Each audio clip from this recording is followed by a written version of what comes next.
بسم اللہ الرحمن الرحیم نحمدہ ونصلی علی رسولہ الکریم اما بعد۔ محترم ناظرین، میں آج اس ایک ویڈیو میں غزوہ احد کے متعلق تمام زیارات آپ کو کروانے والا ہوں۔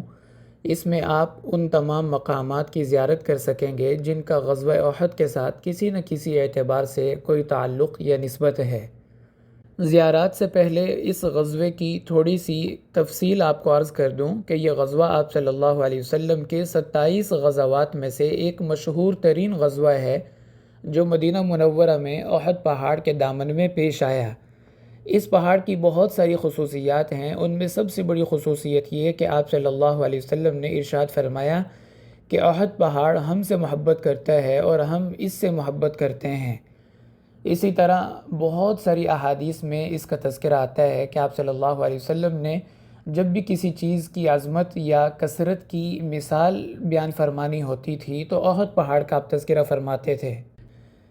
بہرحال یہ غزوہ ہجرت کے تیسرے سال 7 شوال المکرم ہفتے کے دن پیش آیا۔ انگریزی اعتبار سے اگر بات کی جائے تو 23 مارچ 625 عیسوی بنتی ہے، یعنی غزوہ بدر سے ٹھیک ایک سال بعد۔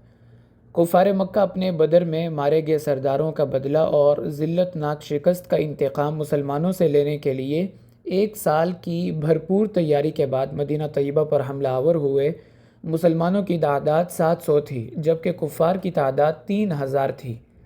اس غزوے میں مسلمانوں کا جانی نقصان بہت زیادہ ہوا، 70 بڑے بڑے صحابہ شہید ہو گئے۔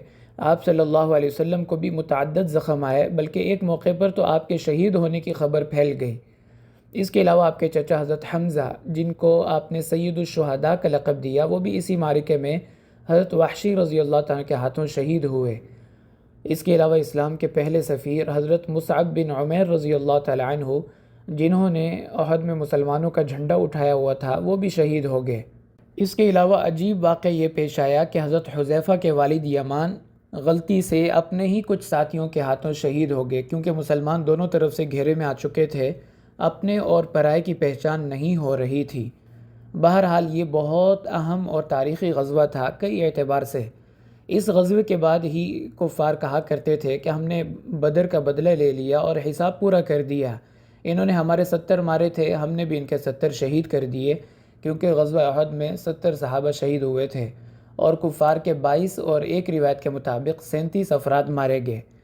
لیکن آپ صلی اللہ علیہ وسلم نے ان کی بات سن کے ارشاد فرمایا کہ ہم اور وہ کبھی برابر نہیں ہو سکتے، کیونکہ ہمارے 70 جنت میں مزے کر رہے ہیں اور ان کے 70 جہنم میں گل سڑ رہے ہیں۔ قتلانا فی الجنہ و قتلاہم فی النار۔ اور دوسری بات کہ مسلمانوں کا کوئی فرد گرفتار نہیں ہوا، جبکہ بدر میں تو 70 کفار گرفتار بھی ہوئے تھے۔ اور تیسرا فرق یہ کہ مسلمانوں کو بدر میں بہت غنیمت ملی، جبکہ احد میں کفار مدینہ کی ایک کھجور بھی اپنے ساتھ نہیں لے جا سکے، تو برابر کیسے ہو گیا؟ تو بہرحال غزوہ احد یہ آپ صلی اللہ علیہ وسلم کے 27 غزوات میں ایک بہت مشہور اور اہم غزوہ شمار ہوتا ہے۔ اب میں آپ کو ان جگہوں کی زیارت کرواتا ہوں جن کا غزوہ احد کے ساتھ کوئی نہ کوئی تعلق اور نسبت ہے۔ سب سے پہلی زیارت یہ پہاڑی ہے جس کو جبل رومات کہا جاتا ہے۔ رومات کا معنی تیر انداز، یہ رامی کی جمع ہے، اور اس کو جبل رومات اس لیے کہا جاتا ہے کہ آپ صلی اللہ علیہ وسلم نے حضرت عبداللہ بن جبیر رضی اللہ تعالی عنہ کی نگرانی میں 50 تیر اندازوں کا دستہ یہاں پہ مقرر فرمایا تھا، اور انہیں بہت زیادہ تاکید فرمائی تھی کہ اس جگہ کو خالی نہیں چھوڑنا، لیکن اجتہادی خطا ان سے ہو گئی کہ وہ یہ جگہ چھوڑ کر نیچے آ گئے، اور اس کا انجام یہ ہوا کہ مسلمان دونوں طرف سے کفار کے نرغے میں آ گئے، اور بڑے بڑے صحابہ غزوہ احد میں شہید ہوئے، جن میں سید الشہداء حضرت حمزہ بن عبد المطلب رضی اللہ تعالی عنہ اور حضرت مصعب بن عمیر رضی اللہ تعالی عنہ، جن کی قبریں اکٹھی آپ کو قبلے کی طرف دیکھنے میں ملیں گی۔ احد میں تقریباً 70 صحابہ شہید ہوئے تھے۔ ان 2 صحابہ کے علاوہ باقی جتنے بھی صحابہ ہیں ان کی قبور اسی احاطے میں تھوڑا پیچھے کی طرف آپ کو دیکھنے میں ملیں گی۔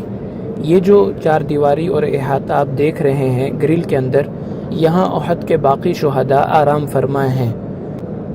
احد کے اندر جو بڑی مسجد ہے اس کو جامع سید الشہداء کہا جاتا ہے، اور سید الشہداء یہ حضرت حمزہ رضی اللہ تعالی عنہ کا لقب ہے، اور آپ صلی اللہ علیہ وسلم نے یہ لقب خود ان کو عطا فرمایا۔ اور یہ مسجد بہت خوبصورت، بہت بڑی اور بہت شاندار ہے۔ اس کے علاوہ اسی پہاڑی کے بائیں کونے میں ایک بہت خاص جگہ ہے جس کے بارے میں بہت کم لوگ جانتے ہیں۔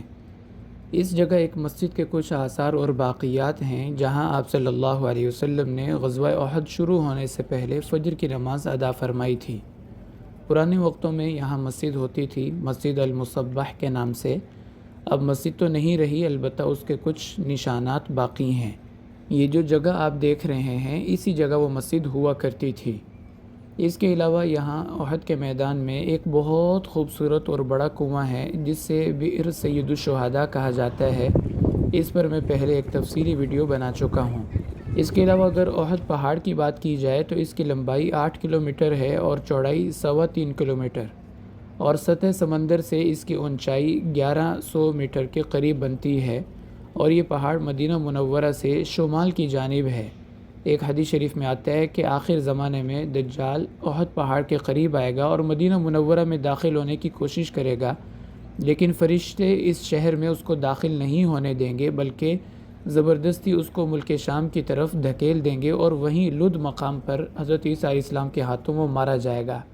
تو بہرحال احد پہاڑ کی بہت زیادہ تاریخ، فضیلت اور اہمیت احادیث میں بیان کی گئی ہے۔ اس کے علاوہ بھی کچھ زیارات ہیں جو غزوہ احد سے متعلق ہیں، لیکن وہ یہاں سے کچھ ہٹ کر اندر گلی میں ہیں۔ اندر جا کے آپ کو دکھاتا ہوں۔ پہلی زیارت یہ جو آپ سامنے دیکھ رہے ہیں اس کو مسجد احد یا مسجد الفسیح کہا جاتا ہے۔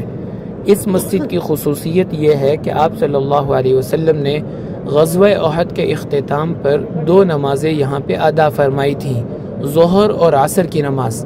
مورخین نے لکھا ہے کہ اس وقت آپ زخموں سے چور تھے، اس لیے آپ نے ظہر اور عصر 2 نمازیں جو یہاں پہ ادا فرمائی ان کو بیٹھ کے ادا فرمایا، کھڑے ہونے کی طاقت اور ہمت نہیں تھی۔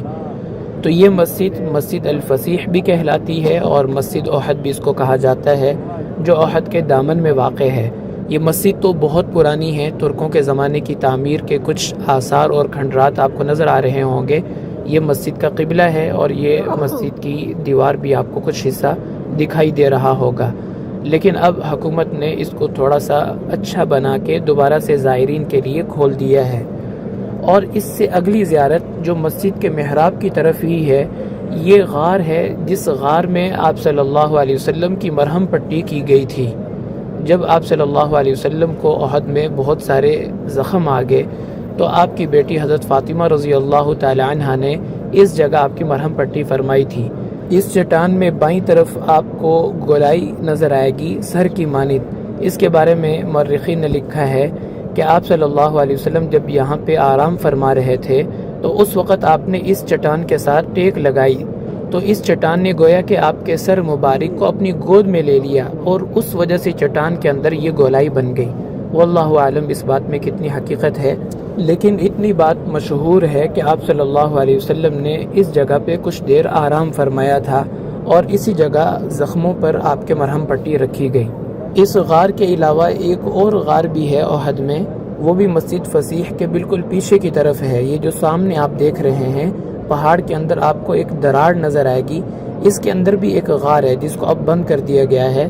اس جگہ پر آپ صلی اللہ علیہ وسلم نے روپوشی اختیار فرمائی تھی، کیونکہ غزوہ احد میں کفار اس مقصد کے لیے آئے تھے کہ جیسے بھی ہو ہم نے آپ صلی اللہ علیہ وسلم کو شہید کرنا ہے، تو آپ نے یہاں پہ روپوشی اختیار فرمائی، اور اس طرح اللہ تعالیٰ نے اس غار کے ذریعے آپ کی حفاظت فرمائی۔ اس کے علاوہ غزوہ احد کے متعلق 2 زیارات یہاں سے تھوڑا فاصلے پر ہیں، اس روڈ پر جس کو طریق سید الشہداء کہا جاتا ہے، وہاں بھی 2 زیارات ہیں۔ ایک زیارت جس کے بارے میں ہم پہلے بھی مستقل ویڈیو بنا چکے ہیں، مسجد الدرع۔ مسجد الدرع کو درع اس لیے کہا جاتا ہے کہ درع عربی زبان میں زیرہ کو کہتے ہیں، جنگی لباس کو کہتے ہیں۔ آپ صلی اللہ علیہ وسلم نے چونکہ احد کے لیے جانے سے پہلے زیرہ یہاں پہ پہنی تھی، اس لیے اس مسجد کو مسجد درع کہا جاتا ہے۔ اور اس جگہ کی ایک خصوصیت یہ بھی ہے کہ آپ صلی اللہ علیہ وسلم نے جمعے کے دن، جمعے کی نماز کے بعد جب مدینہ منورہ سے کوچ فرمایا تو یہاں پر عصر، مغرب اور عشاء کی نماز ادا فرمائی، اور رات کا قیام بھی اسی جگہ فرمایا۔ اور تیسری بات یہ کہ جو چھوٹی عمر کے صحابہ تھے اس جگہ سے آپ نے ان کو واپس کر دیا اور غزوے میں شریک ہونے کی اجازت نہیں دی۔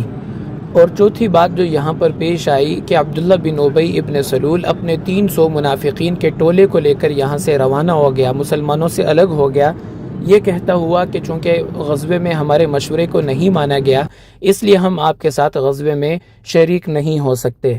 بہرحال یہ مسجد درع یہ احد کے ساتھ کئی اعتبار سے تعلق رکھتی ہے، اور اس مسجد درع کے تھوڑا سا آگے اگر جائیں تو ایک اور مسجد آپ کو دیکھنے میں ملے گی، اس مسجد کو کہا جاتا ہے مسجد المستراح۔ مستراح یہ اسم ظرف کا صیغہ ہے، اس کا معنی ہوتا ہے راحت کی جگہ، آرام کی جگہ۔ تو غزوہ احد سے واپسی پر آپ صلی اللہ علیہ وسلم نے اس جگہ آرام فرمایا تھا۔ اور دوسرا نام ہے اس مسجد کا مسجد بنی حارثہ، چونکہ یہاں پر بنو حارثہ قبیلہ آباد تھا تو ان کی طرف نسبت کر کے اس مسجد کو مسجد بنی حارثہ بھی کہا جاتا ہے۔ اس قبیلے کا غزوہ احد کی آیات میں اللہ تعالیٰ نے اشارتاً تذکرہ فرمایا، اذ ہمت طائفتان منکم ان تفشلا۔ طائفتان سے مراد قبیلہ بنو حارثہ اور قبیلہ بنو سلمہ، کہ جب عبداللہ بن ابی اپنے 300 ساتھیوں کو لے کر یہاں سے فرار ہو گیا تو یہ دو قبیلے بھی ڈگمگانے لگے اور ان کا ارادہ بھی متزلزل ہونے لگا، لیکن چونکہ یہ مخلص لوگ تھے اس لیے اللہ تعالیٰ نے ان کے دلوں کو جما دیا اور قدموں کو مضبوط کر دیا، اور یہ غزوہ احد میں آپ صلی اللہ علیہ وسلم کے شانہ بشانہ لڑتے رہے۔ تو اس طرح اللہ تعالیٰ نے ان دو قبیلوں کا تذکرہ فرمایا۔ بنو حارثہ یہاں پر آباد تھے اور قبیلہ بنو سلمہ وہاں پر تھا جہاں آج کل مسجد قبلتین بنی ہوئی ہے۔ یہ مسجد قبلتین بنو سلمہ قبیلے کی مسجد تھی اور آپ صلی اللہ علیہ وسلم وہاں بھی اکثر تشریف لے جایا کرتے تھے۔ بہرحال یہ وہ مقامات تھے جن کا غزوہ احد کے ساتھ کسی نہ کسی اعتبار سے تعلق اور نسبت ہے۔ وآخر دعوانا ان الحمد للہ رب العالمین۔